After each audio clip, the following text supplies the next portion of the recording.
Nós vamos iniciar as nossas atividades aqui com um encontro especial chamado Conexão Comida. É o primeiro passo de um projeto que visa integrar mais toda a cadeia dos alimentos, desde o campo até o consumidor. A gente convidou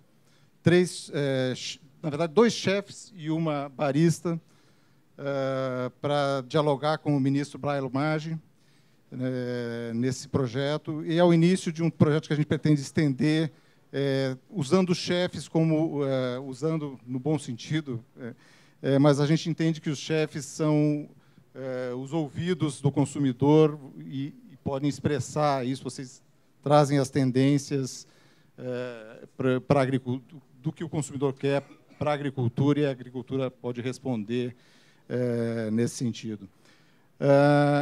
O projeto Conexão Comida é uma iniciativa da Plant Project, com o apoio da Corteva AgriScience, que é uma divisão agrícola da Dow DuPont.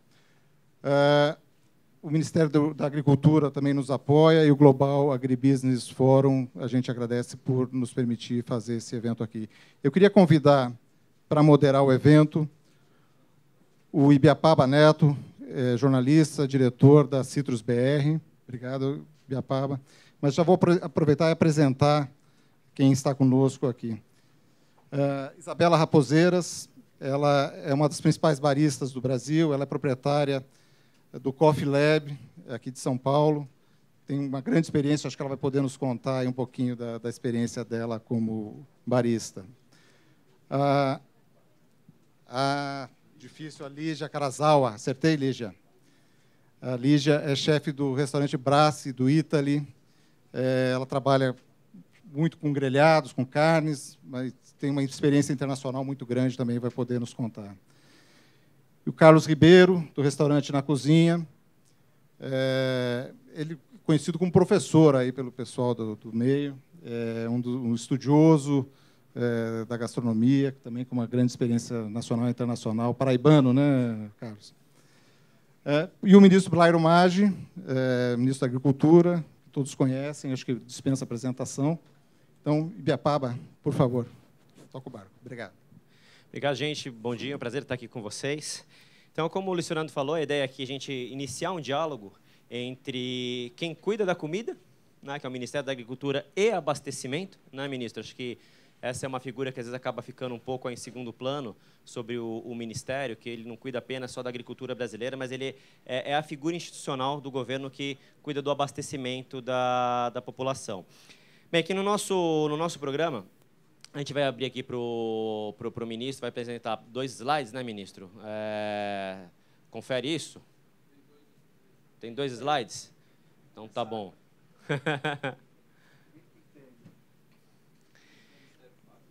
Então, vamos deixar aqui, então, as primeiras considerações para o ministro, para ele explicar um pouquinho desse trabalho do...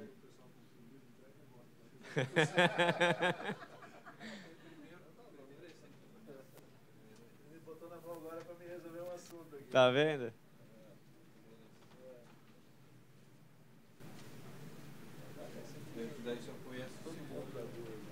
Então, vamos lá. Então, primeiro com o ministro Blairo, depois... vamos colocar um pouquinho aqui as outras apresentações, a apresentação da turma aqui, né, para cada um falar um pouquinho do seu trabalho, e a gente começa a conversa, tá bom? Ministro, por favor. Bom, muito obrigado. Quero cumprimentar meus colegas aqui do painel, agradecer a Plant para que a oportunidade de estar aqui e poder iniciar um diálogo, né? Normalmente nós ficamos em posições não antagônicas, mas em posições de pouco diálogo, pouca conversa, porque o dia a dia que eu tenho que tocar lá é muito intenso, problemas que não faltam, né?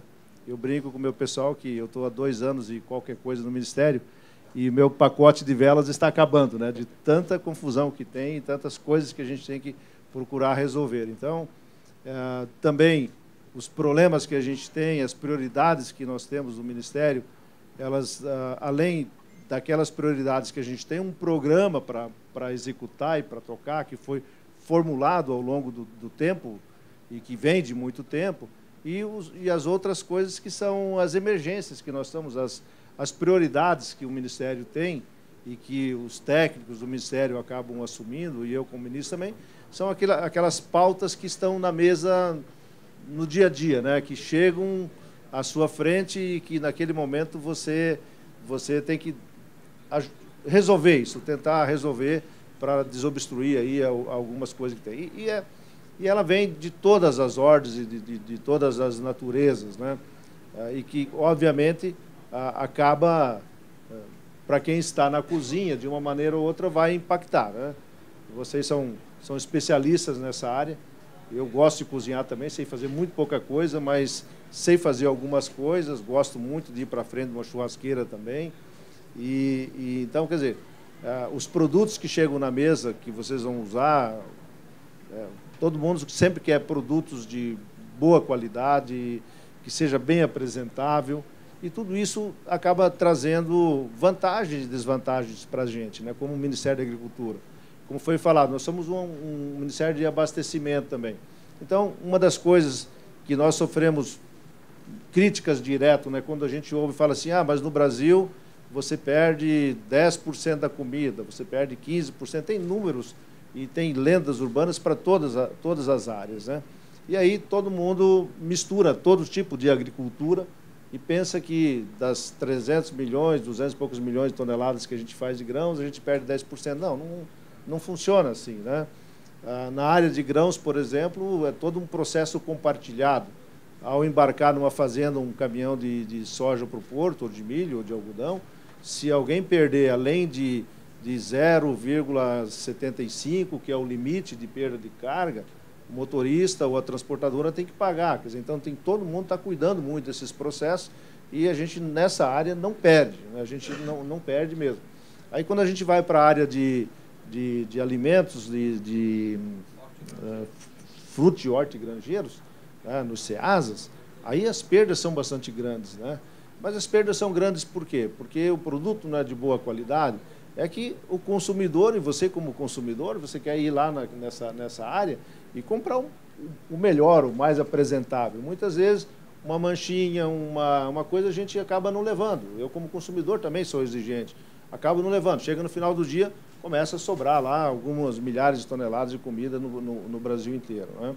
Então, tudo isso afeta a questão do abastecimento, afeta muitas vezes a imagem.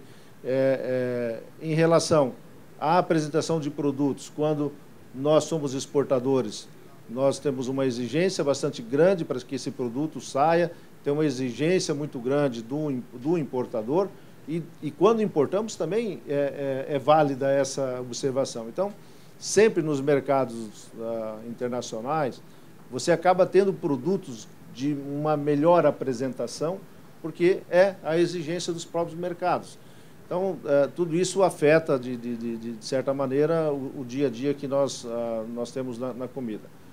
Outro assunto muito citado ultimamente, e sei que vai vir esse tema aqui, é a questão de uso de inseticidas defensivos ou agrotóxicos, chamado da maneira que queira chamar, mas o fato é que nós, no Brasil, e nenhum país do mundo, tem como abrir mão do uso desses produtos, sob pena de não atingirmos as metas e alimentarmos as pessoas que temos que alimentar.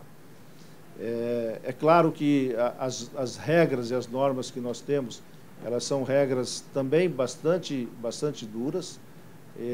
Se todo mundo seguisse o que a legislação preconiza, nós não teríamos visto domingo agora, e no sábado eu também vi um relatório onde diz, estão fazendo pulverização sobre as escolas. Quer dizer, é proibido, não pode. A 500 metros de onde estão as casas, não pode. Como não pode andar mais de 110% numa rodovia, as pessoas andam, não pode passar em sinal fechado, as pessoas passam. Quer dizer, é um problema fazer as pessoas obedecer todas as regras e legislação, e nós, poder público, não temos braço para estar em todos os lugares. Não temos, simplesmente não temos. Então, temos que contar com a colaboração da população, de quando algo errado acontecer, você tem que denunciar, a gente tem que interferir, porque houve uma denúncia. Nós temos canal de denúncia, temos canal de ouvidoria no Ministério da Agricultura, que, por obrigação, chegou alguma reclamação, a gente tem que correr atrás, né? Tem que verificar o que tem. Então, assim, eu acho que, para começar, botar algumas coisas na mesa e também discutir o que vocês queiram discutir. Eu não tenho nenhuma restrição de qualquer assunto, e se não puder responder por desconhecimento, eu me comprometo a fazer na sequência, mas tem aqui algumas pessoas do Ministério que estão aqui que podem me ajudar também. Tem uma superintendência de São Paulo que está aqui, o Odilson, que está lá atrás, a Andréia. Vem para cá, André. Tem o Odilson, que é secretário internacional de Relações Internacionais. Eu pretendia ter trazido o nosso secretário de Defesa Agropecuária, mas não pôde estar aqui. Mas, enfim, eu acho que abrir um diálogo, uma conversa franca, transparente, faz parte disso, né?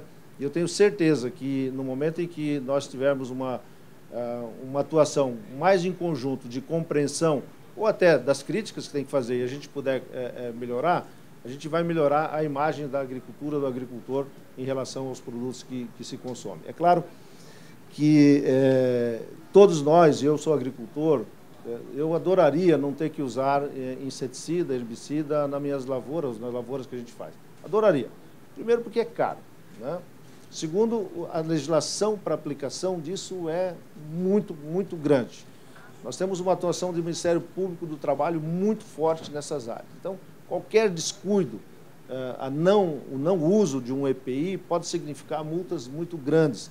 E o nome da companhia, e hoje tudo é interligado, uma notícia de uma companhia agrícola no Brasil, imediatamente, pum, ela bate no mundo inteiro e você tem reflexos de financiamento, de imagem e tudo mais. Então, querer atender tudo isso, a gente quer. Agora, nós somos, como disse, obrigados a utilizar isso, porque vivemos num país tropical, alta temperatura, alta umidade, propícios a desenvolvimento de pragas, de fungos, de insetos, de plantas daninhas, e é o que nós temos.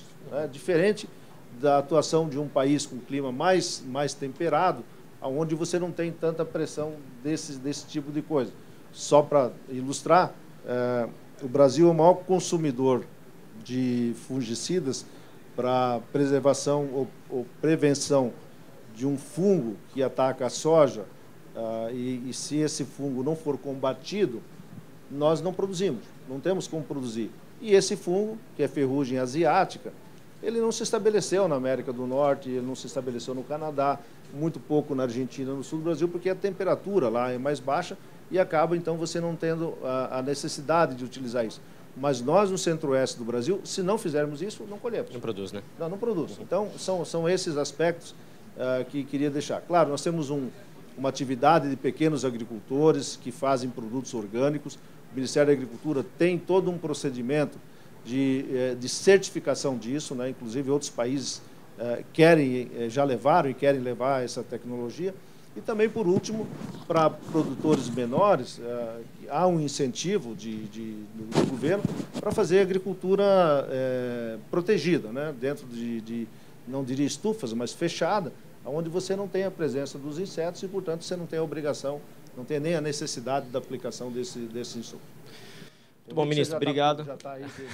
Não, só para a gente conseguir dividir um pouquinho o tempo. Eu queria pedir, começando pelo Carlos aqui, falar um pouquinho da sua relação com a comida, com os ingredientes que você adquire. É mais ou menos do que a gente estava conversando ali um pouco. Queria que você explicasse para a turma aqui como que é a relação e o que você acha que seria interessante ter de incrementos nessa relação. E aí a gente vai passando para a Isabela e para a Lígia. Bom dia para todos. E eu ia dizer, sugeria primeiro a Isabela começar, porque ela conversa muito diretamente com os produtores de café. Mas já fui escolhido, vamos lá. A minha relação com a comida, basicamente desde que eu nasci, o meu avô tinha um hotel em João Pessoa e chamava Hotel do Juiz, porque era de lá da Faculdade de Direito. E aí eu cresci e eu achava uma casa muito estranha, né? Porque uma casa entrava muita gente diferente e eu não entendia muito aquilo.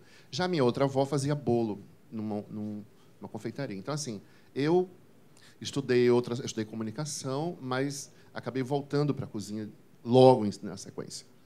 E a relação, na minha infância, eu tive muita relação direta com o campo, porque meus avós possuíam pequenas terras, plantavam, E boa parte da minha vida, eu sempre passava as férias, o final de semana. Meu pai, quando aposentou, ele passou a ser um pequeno produtor. Ele criava caprinos e as dificuldades eram sempre as mesmas, pesticidas e coisas que tinha que usar, as perdas, né? E as coisas que encarecem muito. Então, assim, meu pai não era um produtor que fazia daquilo a sua renda, mas ele era apaixonado por aquilo e a gente também. E aí, trabalhando com a cozinha, tudo que a gente usa, 90% de tudo, vem do campo, vem da agricultura, né? E quais são as nossas dificuldades? A gente é muito cobrado, nós mesmos nos cobramos muito para termos o melhor de ingredientes. E a gente sabe há muito tempo, né? A Lígia aqui, minha companheira mais de cozinha, que a gente sabe que os produtos orgânicos, por exemplo, são aqueles mais aclamados, mas são impossíveis de se pagar ou de se manter aquilo. Por exemplo, eu faço muito comida brasileira, né? E eu uso muito quiabo. Então, às vezes, chega para mim um valor exorbitante do quiabo. Eu estava citando para você, eu uso muito camarão defumado. Então, o camarão defumado vem da Bahia. Aí, aquele pequeno produtor que fazia aquilo legal para mim não faz mais, porque o valor do quilo vai ser para ele centavos. E quando ele chega no mercado, ele já está num 95 reais. Sendo que a pessoa ganha, eu nem sei quanto que ela ganha, mas eu deduzo que seja muito pequena a margem, se é que a gente pode chamar isso de margem, né? E aí, esses produtores de camarão seco, que eu uso muito, eles não querem mais trabalhar, não querem mais fazer isso. Tem outras atividades. E aí a gente entra numa contradição, porque o mesmo camarão é colocado um corante rosa bem forte para ficar bonito, e o preço permanece R$ 95 o quilo. Com o dendê a mesma coisa, e cada vez vai ficando pior. E aí o grande dilema, o grande sofrimento, porque a gente acaba sofrendo, porque a comida ela chega para a gente, né? Aqui o transporte traz tudo, a gente escolhe, essa relação de buscar a pessoa que faz o dendê prensado, para assim, nossa, é muito sonho daquele cozinheiro. Mas, na verdade, é porque a gente sabe que aquele dendê é bom, aquele mel é bom, e eu preciso, para ter um bom resultado, disso. Então, isso dificulta muito, né? E aí vem a parte mais grave da história, que é quando estoura na mão do cliente. Então, ele reclama, e hoje ele reclama nas redes sociais. Então, o nosso grande problema é estar perdendo esses pequenos produtores, que são desestimulados a continuar em suas atividades. Eu, como cozinheiro e pesquisador, eu sempre pesquisei, trabalhei nessa parte de pesquisa, e, para mim, é uma missão contar essa história, manter esse patrimônio de comida, que é um patrimônio material, mas que você precisa ter registros e tudo mais. Então, a grande dificuldade que se tem é não se ter até aquilo que pouco era e que ainda muito caro é. Então, essa relação que a gente tem, e no meu caso especificamente, de cozinha brasileira, é muito mais fácil, não sei, talvez a Lígia possa responder, você trabalhar com os importados, que a gente andou conversando aquilo ali, do que você ter um produto, um queijo de primeira, uma galinha de primeira, né? O que é uma galinha de primeira? Uma galinha foi criada no sítio, um ovo. Às vezes eu brinco muito, quer me dar um presente, me dê uma placa de ovo, com 36, que eu adoro. Entendeu? Eu sempre gostei de ovo. Então, assim, parece engraçado, mas a gente que é cozinheiro ganha mel, eu ganho muito dendê, quiabas, então essas coisas a gente gosta. E a gente sabe que esse produtor ele é massificado por uma série de questões, e nós, até numa conversinha ali, nós estávamos falando, a Isabela tocou um ponto muito crucial, que eu achei importante, que existe mais uma cobrança punitiva do que educativa. Eu acho que com isso eu fecho, que é a parte que eu gosto também, mas a Isabela vive muito isso, né? A gente quase não se vê, né? Mas a gente ficou ali umas horas, um par de horas, e foi muito bom para a gente saber até mais do que o outro está fazendo. Ali a gente ainda vejo um pouquinho mais. Vi ontem, né? Tá bom. Isabela, por favor. Bom dia. Estão me ouvindo? Bom dia. Obrigada pelo convite, primeiro. E agradeço o fato de que é tão importante exatamente conversar, né? Eu trabalho... o Coffee Lab ele é uma escola, já desde 2004. Eu trabalho com café há quase 20 anos, né? Eu comecei com 5. Café antes...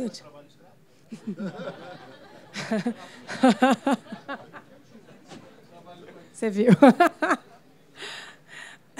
Mas foi mamãe, daí não, brincadeira, não foi não. Eu comecei quase 20 anos atrás a trabalhar com café numa grande exportadora de cafés de alta qualidade do Brasil, a Ipanema Coffees, foi esse meu começo no café. E hoje eu tenho uma escola de cafés, desde 2004. A gente tem uma torrefação também de alta qualidade e acabei não conseguindo fugir de ter uma cafeteria, ou seja, um varejo de alimentos e bebidas. E aí te ouvir falar, ministro, sobre o dia a dia complicado e cheio de coisa, nos aproxima muito, porque o nosso dia a dia de alimentos e bebidas é muito complexo também, por incrível que pareça. Ele é piquititico, mas ele é muito complexo e cheio de coisinhas para a gente priorizar e arrumar. Bom, como é que é o trabalho da gente no Coffee Lab? Eu acho que ele é um trabalho muito petit, né, pequeno em volume, em escala, mas muito representativo do que eu acho que a gente tem que começar a olhar com muita profundidade, que é o trabalho com o produtor pequeno. O produtor pequeno. A gente compra café de produtores de 2 hectares, 3 hectares, alguns um pouco maiores, e eu tenho também fornecedor de 50 mil sacas ano. No caso, que gosto muito, e o relacionamento é maravilhoso. Ou seja, não tenho preconceito nenhum com café tradicional, ou com grandes quantidades, ou com escala incrível. Mas o grande produtor, ele tem mais capacidade de barganha, né? As linhas de crédito, por incrível que pareça, são boas para o produtor rural de maneira geral, mas são melhores para quem tem maior capacidade de barganha. E o grande tem mais margem de erro. O pequeno não tem margem de erro nenhuma, né? Até porque vive muito assolado pelo dia a dia e tal, e pelas margens muito pequenas né, do produto dele. E a gente compra direto desse produtor piquititico, e a gente não só compra dele, como eu chego e a gente trabalha junto o ano inteiro. É isso que a gente faz no Coffee Lab. A gente desenvolve as estratégias de cada produto, de cada café, como é que a gente vai secar, como é que a gente vai manejar para dar um determinado sabor específico, porque eu remunero baseado em qualidade sensorial. E aí eu tenho uma tabela que excede, ela é maior do que a bolsa em 5 vezes. É muito. Você pagar 5 vezes o preço de uma saca de café é muito. E é uma tabela que eu uso a partir de uma determinada variação sensorial, que vai remunerar o produtor de 2 a 5 vezes mais a saca de café. E é viável. Eu devo contar para vocês que o meu negócio ele tem 20% de lucratividade final, que para a área é surpreendente. E dá. Você vê? Dá. Mas eu vou contar uma historinha rapidinha, só porque eu acho que ela é representativa do que vive o produtor pequeno no Brasil. Em café, eu tenho certeza, em outras áreas, provavelmente, é representativa também. Em 2012, eu comecei a comprar de uma região que só exportava café e ninguém do mundo de café especial no mundo olhava para essa região, porque ninguém sabia que tinha café de qualidade lá. E tinha, e em 2003 eu vi que tinha.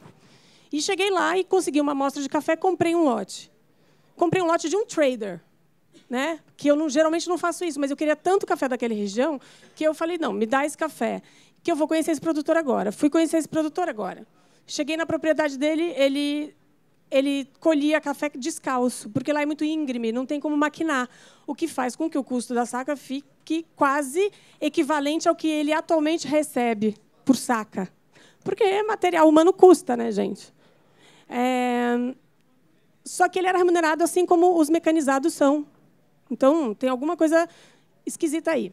Beleza, e eu falei para ele, olha, o teu café é incrível, porque realmente foi um dos melhores cafés brasileiros que eu provei na vida, mesmo. E que está mudando a maneira como o gringo de alta qualidade lá fora está olhando para o café brasileiro, que ele está percebendo que tem um perfil sensorial que é diferente daquele esperado, do bom commodity, porque tem o specialty coffee mainstream, que é ótimo, a gente produz cafés de alta qualidade, a gente produz cafés de baixa qualidade, a gente exporta tudo isso, e a gente é muito importante no cenário mundial, já que somos o maior produtor de café do mundo.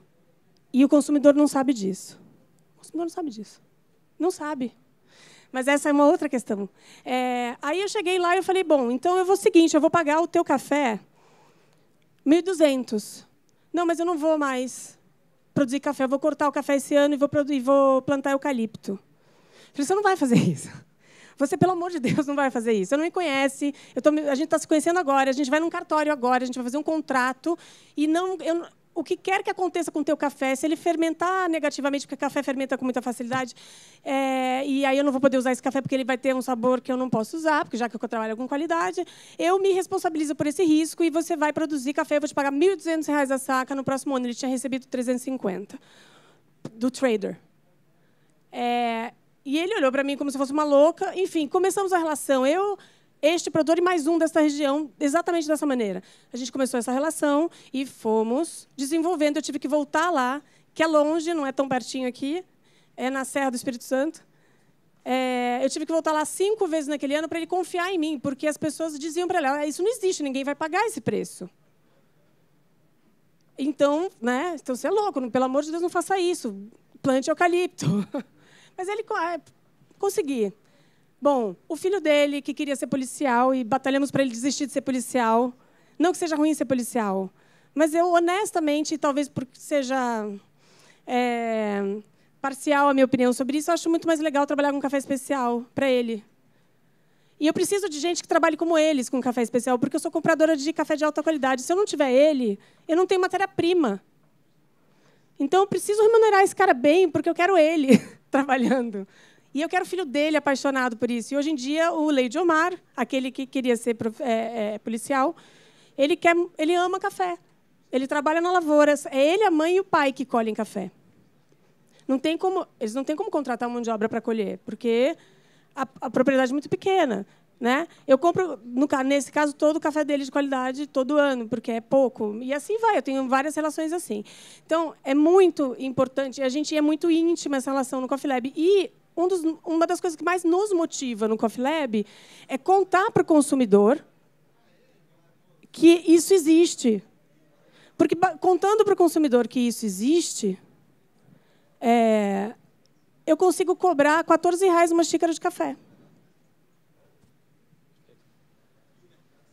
Eu não vou esganar o meu consumidor, o meu fornecedor. Eu vou pagar o meu fornecedor. E vou cobrar do meu cliente, que vai gostar da história, que vai gostar do sabor e do serviço, e vai pagar R$ 14 uma xícara de café, sem reclamar. E isso é o que acontece. Então, você vê, a gente pega a matéria-prima, né, e se relaciona... E a gente interfere na qualidade da matéria-prima, o Coffee Lab, né, eu estou falando, anualmente. E aí a gente vai e traz para o Coffee Lab, a gente industrializa. E aí a gente conhece bem esse processo de industrialização de café, que é crítico, e aí a gente vai e prepara. Então, temos gôndola, temos preparo, temos comunicação com o consumidor final, temos industrialização e temos relação com o pequeno produtor. A gente precisa olhar para o pequeno produtor, não é só aqui no Brasil, mas a gente está falando no Brasil. E a gente precisa, porque vai alimentar uma cadeia muito importante, econômica, ambiental e social de alta qualidade, não é só o produto, né? A gente consegue, fazendo com que esse café fique mais aqui e o consumidor conheça mais ele, que a gente tenha mais qualidade de vida em todos esses aspectos, eu acho, né? Tá bom, né? Tá bom? Muito bom, muito bom. Não fala isso. Por favor, não fala isso. Vamos lá. Lídia, você está ali numa das praças mais badaladas de São Paulo, um fluxo de gente enorme e gente que não faz ideia de onde que vem aquela comida que eles estão consumindo. Fala para a gente um pouco como é que é essa relação de vocês com fornecedores e o que vocês estão procurando lá. Bom, pessoal, boa tarde já, né? Meu nome é Lígia e, assim como a Isabela, eu acho que a gente tem uma genética que nos ajuda aí, que eu estou há 22 anos na cozinha, né? Quando eu comecei como cozinheira, a gente achava que era relativamente fácil, né? Você cozinhava, tinha uma matéria-prima, aprende uma técnica e é isso aí. E hoje em dia eu acho que vai muito além, né? Eu não sei se é pela experiência, um pouco pela maturidade, mas não é só cozinhar. Tem que ser um bom administrador, tem que entender de marketing e também a gente tem uma responsabilidade social que hoje em dia acho que tem um peso enorme, né? O Carlos estava falando, concordo aí plenamente. A gente é uma vitrine muito direta com o consumidor final, né? Então, quando tem que ouvir elogios, mas quando tem que ouvir as críticas em relação a qualquer coisa, é direto na gente que eles vão, é direto no chefe de cozinha que eles querem conversar e ver o porquê. Sem dúvida nenhuma, acho que uma das primícias da minha vida e do Italy é a qualidade, né? Então, um dos slogans da empresa é simplificar a vida, mas, para isso, a gente também tem que ter uma matéria-prima de excelente qualidade. No Italy, no restaurante que eu estou agora, no Bratti, a gente dá uma média de umas 12 mil refeições por mês. É um número muito grande. E a gente depende de inúmeros fornecedores, que são mais parceiros do que fornecedores. E um dos trabalhos que eu desenvolvo faz muitos anos é esse também, e não só de comprar de empresas ou de intermediários que conseguem nos aportar um grande volume, porque, sem dúvida nenhuma, é uma relação muito realista, né? Muito pé no chão. A gente não sonha muito, a gente trabalha, tem uns números, atinge umas metas, e, para tudo isso, a gente tem que ter um aporte aí, de insumos enorme. Mas também eu faço um trabalho de muitos anos com pequenos fornecedores. Então, eu sou criada no interior, pertinho do senhor, no Oeste Paulista, de Presidente Prudente, né? E minha família metade japonesa, metade italiana, e a minha família japonesa, sem dúvida nenhuma, também tinha terras, né? Foi lá uma família de imigrantes e veio em busca um pouco desse sonho. E meu avô paterno, dos meios de subsistência dele era a terra. Né? E eu tenho uma relação muito profunda aí com a parte da pecuária, porque tínhamos horta, isso aí era mais um consumo interno nosso, familiar, mas também a gente tinha uma relação muito grande com a pecuária, porque meu avô ele tinha, né, tem a fazenda até hoje em dia com gado de corte. Então, minha vida me levou para a Europa, acabei estudando e trabalhando lá por 14 anos, e muitas relações eu até hoje não entendo por que na Europa é de uma maneira e de um acesso mais fácil e de um preço muito acessível, e no Brasil, por mais que a gente trabalhe, faça esse trabalho, e vai no campo e conheça a família, e conheça o produtor e veja o dia a dia tão difícil que eles têm, né, a gente não tem esse acesso tão fácil. Então, acho que a minha questão um pouco é por aí. Hoje em dia, no Brat, não comento só no Italy inteiro, né, sou uma das chefes executivas de lá, mas eu consumo em torno de 3 toneladas de carnes por mês. É um volume bastante grande, mas eu ainda... a parte também de insumos de hortifruti é enorme, mas eu ainda tenho uma dificuldade muito grande, queria entender um pouquinho mais, aprender um pouco sobre isso. Por que esse acesso é tão complicado para nós? Legal, então, assim, começando aqui nossa rodada de conversa mesmo, desse diálogo, então, vou aproveitar o seu gancho. Então, ministro, então, pelo que eu entendi, a pergunta da Lígia é por que existe tanta diferença entre os acessos à alimentação aqui no Brasil e em outros países? É essa a questão? Isso, e principalmente também dos orgânicos ou dos pequenos produtores, né? Porque hoje em dia, para a gente ter acesso a isso, é custoso. Eu acho que se a gente tivesse num restaurante, se o meu restaurante fosse optar só por ter matéria-prima orgânica, eu fecharia as portas, porque meu cliente final, por mais que a gente fizesse toda uma campanha, ele não entenderia. Preço. Preço. Ok. Preço, exatamente isso. No final, é o que nos move, né? Ou move todo um sistema, é quanto você remunera o negócio que você escolheu para fazer. E isso demonstra claramente que o fazer orgânico é mais caro. Tá? Você tem que ter mais cuidados, você tem que ter uma proteção maior, e também penso que é em função do próprio mercado, né? Como, mais uma vez, a oferta e a demanda e procura regula o mercado. Você tem pouca gente fazendo orgânico e tem bastante demanda. Então, enquanto não equilibrar a oferta com a procura, você terá isso. A gente vê muito isso na questão de produtos geneticamente modificados também.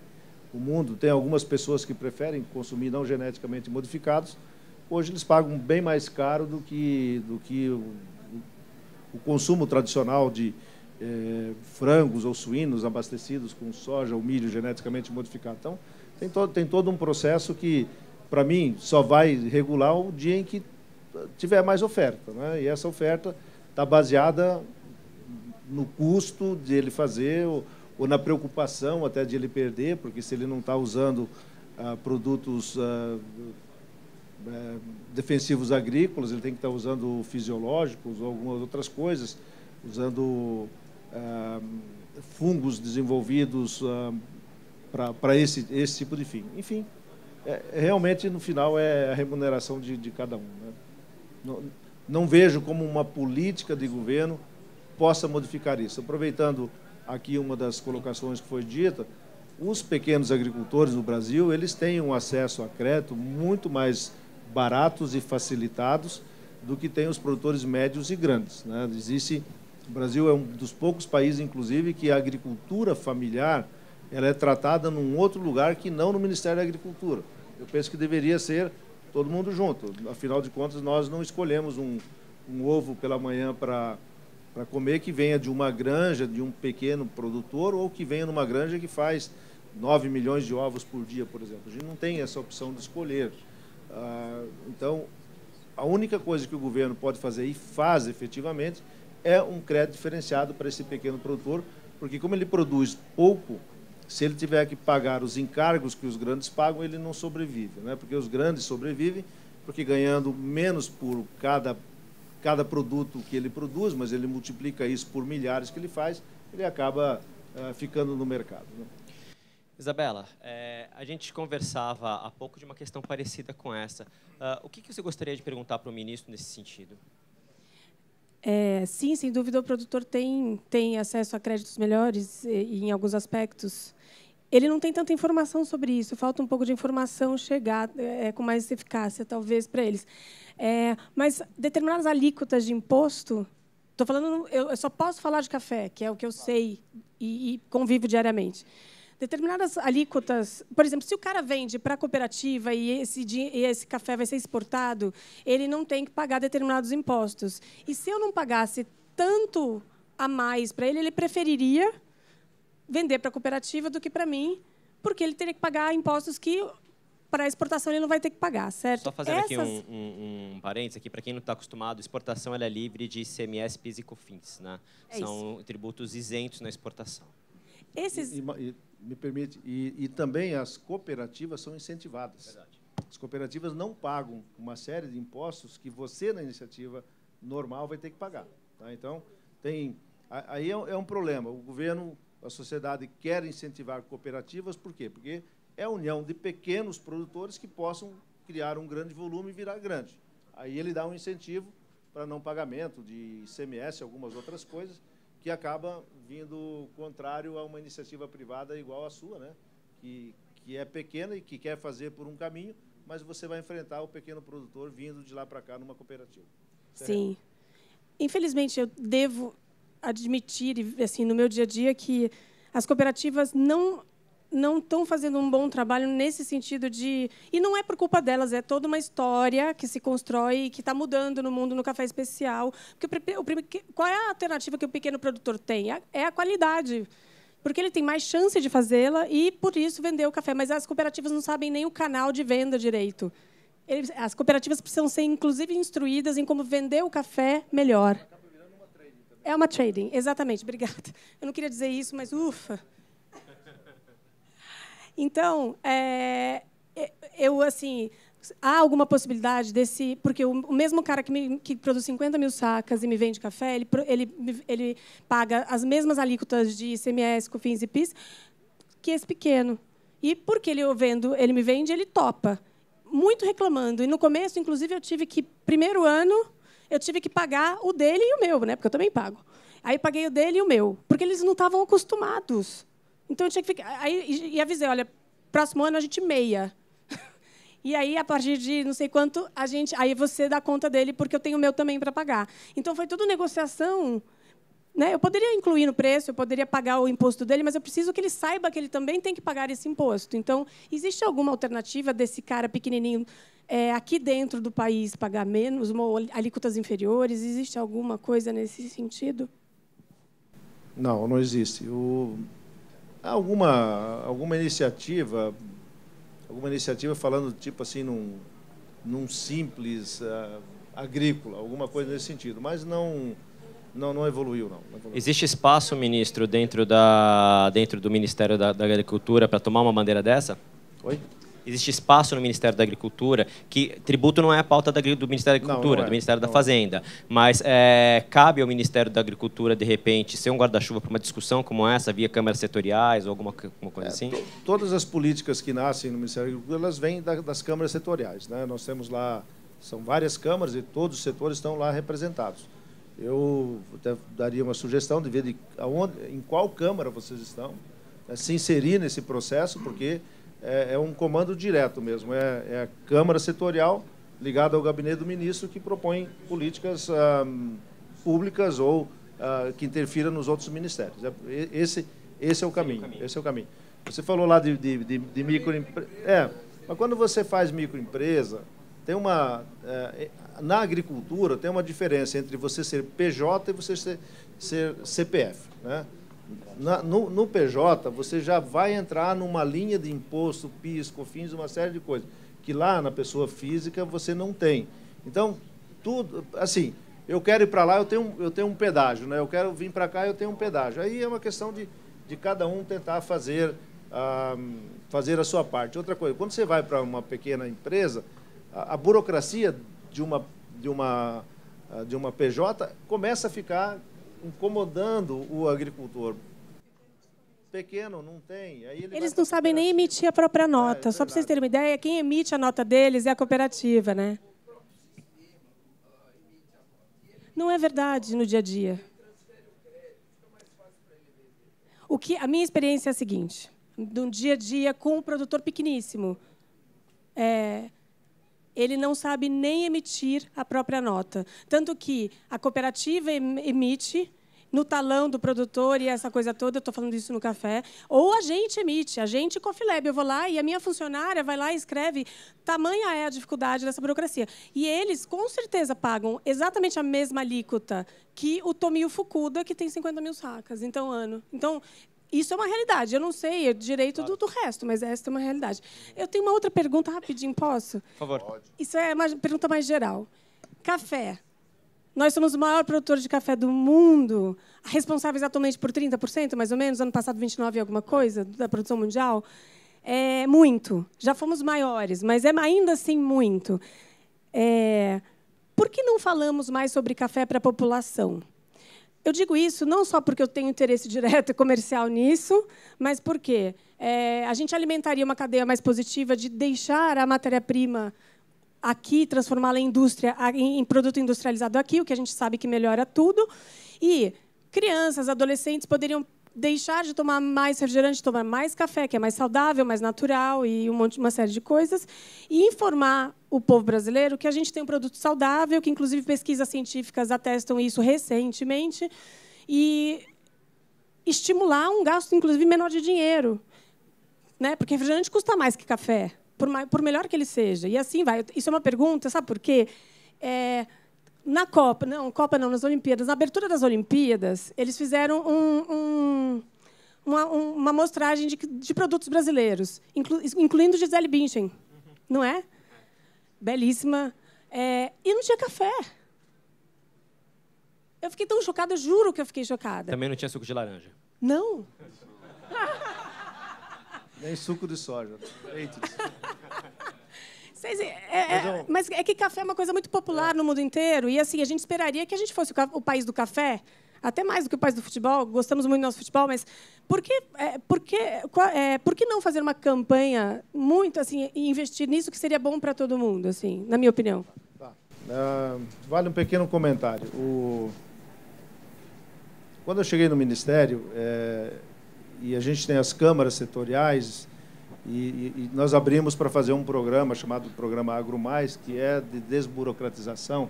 Chamamos todos os setores para conversar e cada um deles colocava à época sobre a mesa as dificuldades que tem, e nós, os técnicos nossos, e o ministro como mediador, o gabinete como mediador, de saber o que poderia ser aberto mão ou não daquilo que estava sendo ali. Nós fizemos mudanças, mais de 800 ou 900 mudanças em regras, normas, até decretos que foram alterados. Mas na área do café, a gente encontra uma dificuldade. Por ser uma cultura, talvez, junto com a cana-de-açúcar, mais antiga no Brasil, nós temos algumas dezenas de entidades que representam o café. Essa é uma dificuldade. Você conhece isso, né? Você não tem um interlocutor que senta, como tu tem na área da soja, tu tem a ProSoja, na área do algodão, tu tem a Abrapa, na área da bovinicultura, você tem tal coisa. Então, é muito difícil você juntar todo esse pessoal e ter uma linha, só vamos nesse caminho, né? E engraçado, e o café é acho que é a única cultura que tem um fundo com recursos próprios, que é o Fundo Café, que tem alguns bilhões de hoje em dia, 5 bilhões de saldo, 5 ministro. 5 bilhões de saldo, e que aplica esse dinheiro em financiamento para café. Mas esse conselho, né, que é comandado pelo ministro, se os conselheiros se entenderem e quiserem para uma direção, obviamente vai se fazer. Então, nessa questão do café, e não é aqui querer justificar por que não estava lá nas Olimpíadas, mas é dizer que é uma cultura muito importante, ajudou muito o Brasil, ajuda muito o Brasil, mas que a gente tem uma dificuldade de saber qual o caminho que vai seguir, porque ele é muito pulverizado. São muitas entidades que sentam e elas não conseguem chegar a um consenso para que lado as coisas... Você está falando, então, ministro, que falta uma estratégia setorial um pouco mais definida antes de conversar com o Estado? Eu creio que sim. Por exemplo, vou dar um exemplo aqui. Alguma dessas entidades concorda com o Ministério quando a gente diz assim, nós precisamos abrir a importação de café. Mas o Brasil é o maior produtor de café, nunca entrou nem um quilo de café. É uma discussão do cacau também, por exemplo. Do cacau, do próprio camarão também, vou na sequência. Mas são visões erradas. Nós somos grandes exportadores, portanto, se somos grandes, somos competitivos, não podemos ter medo de importar meia dúzia de sacas de café e melhorar a qualidade do nosso café, fazer um blend, fazer com que a indústria de café solúvel se instale no país e que possa entrar e voltar esse café, sistema de drawback. Foi uma tremenda de uma luta para fazer com que o Brasil pudesse, pela primeira vez, importar um pouco de café do Vietnã. Entraram não sei quantas mil sacas, entrou um pouco por aí. Mas até ações pessoais contra mim foi feito. Fizeram lá em Rondônia um cerco ao porto por onde eu mando soja, que não pode. Quer dizer, essas coisas atrapalham um pouco. Na área de camarão, que o Coisa estava falando, camarão no Brasil é muito caro, a nossa produção é deficiente. Nós queremos abrir a importação de camarão com toda a tranquilidade e segurança. Depois de uma luta gigante, conseguimos abrir. Aí o pessoal não satisfeito foi ao Supremo Tribunal Federal e, pela primeira vez, o Supremo Tribunal Federal deu uma liminar dizendo o seguinte, não pode importar camarão sob risco ambiental, risco de saúde pública, etc, etc. Então, você vê aonde a gente vai, né? Os interesses vão se sobrepondo e a gente não consegue, muitas vezes, ajudar. Na verdade, na ponta, o tempo em que ficou aberto a importação de camarão, os preços caíram. Proibiu de novo, os preços subiram. Então, nós brasileiros na agricultura, nós temos assim, por sermos um país autossuficiente, né, sobra comida, a gente quer um mercado só para nós. Né? Na verdade, não, o nosso mercado também precisa comprar para vender. Eu sou muito, muito aberto a esse tipo de coisa. E naquilo que nós somos muito fortes, nós não podemos ter medo de importar porque nós somos fortes. Como, por exemplo, nós estamos em vias de abrir o mercado de carnes suínas para os Estados Unidos aqui. Nós estamos em vias de abrir o mercado de carne suína para a Europa, para alguns países da Europa. Isso vai acabar com a suinocultura brasileira? Não, não deve, porque nós somos competitivos. O que nós precisamos é importar da Europa, abrir o mercado da Europa, abrir o mercado dos Estados Unidos, para que a gente possa chegar lá também e ampliar as nossas vendas. Mas é uma visão muito, muito complicada de lidar no dia a dia. Isso. Carlos, sua vez. Então, a minha pergunta ela já foi assim, respondida em algumas partes, mas eu gostaria de perguntar, né? Já sabemos que temos algumas linhas de crédito mais possíveis de se trabalhar e alguns incentivos especiais. Mas eu percebo que quando o senhor falou que era fácil fazer, então nós estávamos conversando os três logo cedo, que o grande problema está nessa comunicação que esse pequeno produtor não tem. Então, assim, ele fica perdido, ele fica esquecido. Existem, além das linhas de crédito, de financiamento, quais seriam as alternativas de comunicação para cuidar melhor desse pequeno produtor? Por quê? Porque a gente que fica na cozinha, né? Eu sou um pequeno restaurante, meu restaurante é minúsculo, e eu também tenho uma escola. Mas eu dependo de cada coisa que acontece. Né? E falando disso, o meu pequeno produtor não é nem aquele que é prejudicado pela greve que tivemos em maio. Não é? Eu saí para fazer um evento com pequenos produtores no Rio e eu não tinha um maço de coentro. E tinha a R$12.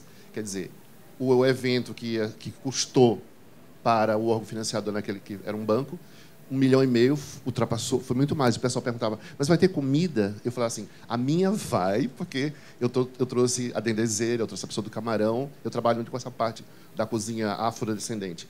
E aí eu tive isso, mas esses episódios, eles dificultam muito. Eu ainda acho que essa pessoa ela fica muito, não é o que eu gostaria de dizer, abandonada, mas assim, a gente enxerga como ponta que não existe essa comunicação.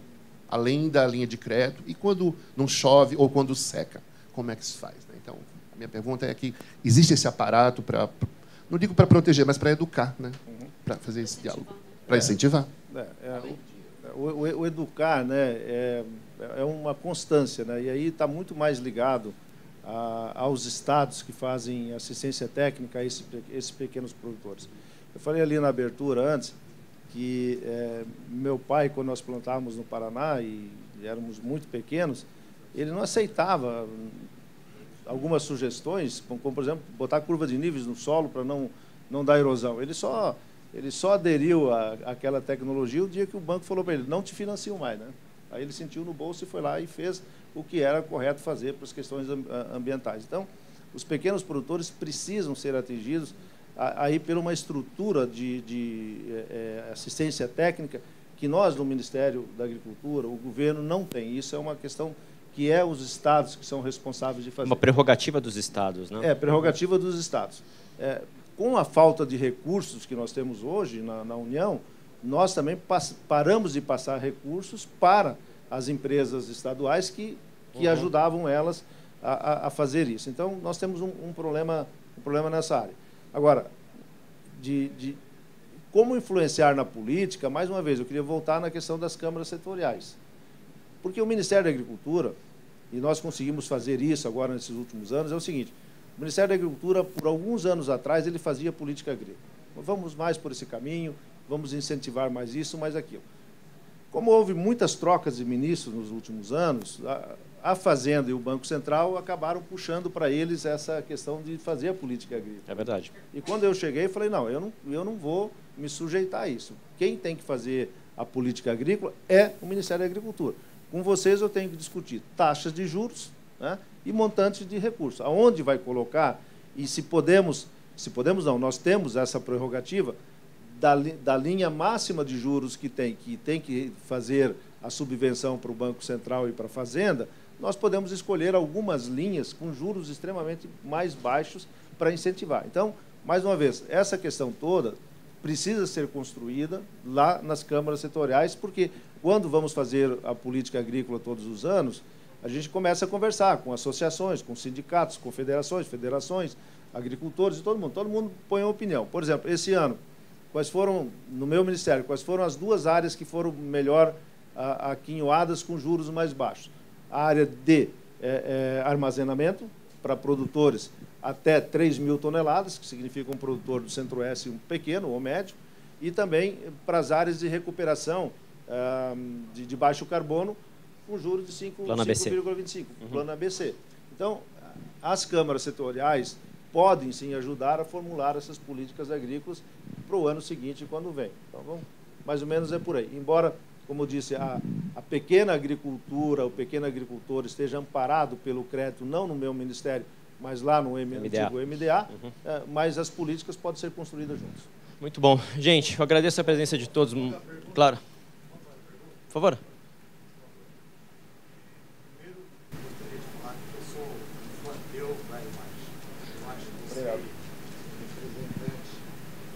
Grande, do médio, do pequeno produtor rural. Gostaria primeiro também de agradecer os chefes, em especial as mulheres, os homens, todos aqui representantes. Falar o seguinte, ministro, será que com relação, eu peguei até essa linha que eu quis comentar, será que com relação a essa questão que foi colocada aí, em especial pela Isabela, será que não seria interessante incentivar mais as cooperativas através assim, de facilitar de verdade a criação delas, o prazo assim, para a criação delas, porque no Brasil construir uma empresa, criar uma empresa é uma burocracia muito grande, entendeu? Então assim, um jeito mais simples para o pequeno produtor rural, porque assim, o grande é grande, o médio é médio, mas o pequeno tem um jeito mais fácil de fazer, entendeu? Por quê? Porque o que fez os chefes ficarem famosos foi justamente eles começarem mais por campo, irem mais visitar os produtos. Foi isso que deixou a culinária brasileira famosa mundialmente. Porque o nosso produto brasileiro é bom, é extremamente bom, entendeu? Só que ele precisa ser mais incentivado, entendeu? Para ser mais incentivado, precisa ser facilitado, entendeu? Então, o pequeno tem que ser ajudado, o médio tem que ser ajudado e o grande também. Todos têm que ser ajudados. O Brasil é uma potência, é o único lugar do mundo que vai poder sustentar o resto do planeta. Não tem outro lugar. É possível, ministro, simplificar as coisas? Olha, nós temos no Ministério uma secretaria que cuida de mobilidade rural e cooperativismo. Tem pessoas muito capacitadas para ajudar a formar as cooperativas. Nós temos lá, inclusive, um programa de cooperativa para mulheres, né, que é uma política que nós aderimos do governo federal, e temos lá a doutora Vera, né, que toma conta desse setor, e eles têm muita experiência nisso. É obrigação nossa fazer isso. Agora, eu não sei te dizer qual é a burocracia para fazer isso, se é muito complicado, se dá para abreviar ou não, mas o fato é que nós, no Ministério da Agricultura, temos uma secretaria para cuidar disso, e coloco à disposição de vocês, inclusive, para mandar gente, para ver, porque eles têm essa expertise de fazer com que pequenas cooperativas nasçam e prosperem, né? Não é só nascer e com poucos meses ou poucos anos elas desaparecerem. Então, fica à disposição de vocês, tem todo um corpo técnico que conhece muito bem isso, e muitas das cooperativas que hoje são grandes, nasceram lá por atitudes do Ministério da Agricultura, há anos atrás, quando o ministro Roberto Rodrigues levou alguns técnicos para lá, inclusive o Ricken, que hoje é presidente da OCEPAR, no Paraná, eles estavam lá, e muitas cooperativas muito pequenas se transformaram em grandes, que é mais ou menos isso da vida, né? Você começa pequenininho, tem escala, vai ganhando um pouco de dinheiro, vai reinvestindo, vai embora. O próprio Paraná é um exemplo disso. Cocamar, Maringá é uma potência. Perfeitamente. Campo Mourão tem outra que é outra potência. São enormes. E são exemplos. Então, precisam nascer as pequenas, e nascem pequenas. Eu estava falando um dia com o Galassini, que é o presidente da Coamo, né? Sim. Ele me disse o seguinte, que ele é mais velho que a cooperativa, porque antes de nascer a cooperativa ele já trabalhava nessa área, e ele não tinha nem salário, ele era voluntário para fazer aquele negócio andar. E olha a potência que virou. Uma junção de milhares de pequenos produtores, e virou um negócio extremamente grande e importante para o Brasil. Verdade. Gente, eu preciso realmente finalizar agora, preciso finalizar porque o ministro precisa sair. E só fazendo aqui um fechamento, queria agradecer... Mas o SEBRAE tem feito um bom trabalho, um pequeno empreendedor. É verdade. Está fazendo convênios com todas as prefeituras do país. Acho que precisa a sociedade pressionar os seus prefeitos, porque a maioria dos prefeitos não vão de encontro aos interesses do pequeno empreendedor. Talvez precisasse um pouquinho mais de foco no... Muito bom. Tá, muito bem lembrado essa questão do SEBRAE, através da CNA, tem tido um foco e tem feito mudanças muito importantes, né? Muito importantes mesmo, porque eles estão focados nisso. A CNA, com a gestão do Dr. João Martins, entendeu que se ele não for para o campo e ajudar a mudar a estrutura no campo, não muda a renda, né? E muda a renda muito rapidamente quando você muda a gestão. Com poucas mudanças de gestão, você dá muita renda ao produtor. Muito bom, ministro. Agradeço a presença dos chefes. Acho que hoje aqui como um primeiro diálogo, né, entre o setor do agronegócio, representado na figura do nosso ministro de Estado, todos os chefes aqui também com boas perguntas. E tivemos, acho que aqui, um primeiro grande encontro, um primeiro entendimento, e que venham outros. Muito obrigado a todos vocês, obrigado a todos. Eu quero ficar absolutamente à disposição no Ministério, a hora que vocês quiserem conversar, precisar conversar, a gente está aberto, né? Não há problema nenhum. Meu telefone celular, todo mundo conhece, vou dizer aqui de novo, é 065 99983 0023. E todo mundo tem meu celular, desde que eu era governador do Estado, lá todo mundo tem. Esses dias, só para contar rapidamente, eu fui num evento no Senado, numa comissão especial, e falei sobre o meu telefone celular, e falei, olha, escreva, porque se tocar, eu não vou falar, mas se escrever, eu escrevo, né? Passou alguns dias, um agricultor lá de Minas Gerais, quase divisa com, acho que para cima ali com Bahia, não sei, ele me escreveu e disse, olha, A Conab não consegue me vender milho, só vende para os grandes, não vende para os pequenos, é uma confusão. Passei a mão no telefone, liguei para o presidente da Conab, o Francisco, né? É o Francisco, né? Falei, Francisco, está aqui o telefone, liga para esse cara. Aí resolveu. O cara me escreveu, rapaz, não é que o Cabra de Brasília me ligou? Então, quer dizer, a gente tem que estar aberto a essas coisas, e eu queria ficar com vocês também. A hora que quiserem conversar, a gente conversa sem nenhum problema. Sem tabu e sem preocupação. Obrigado. Gente, obrigado. Até mais.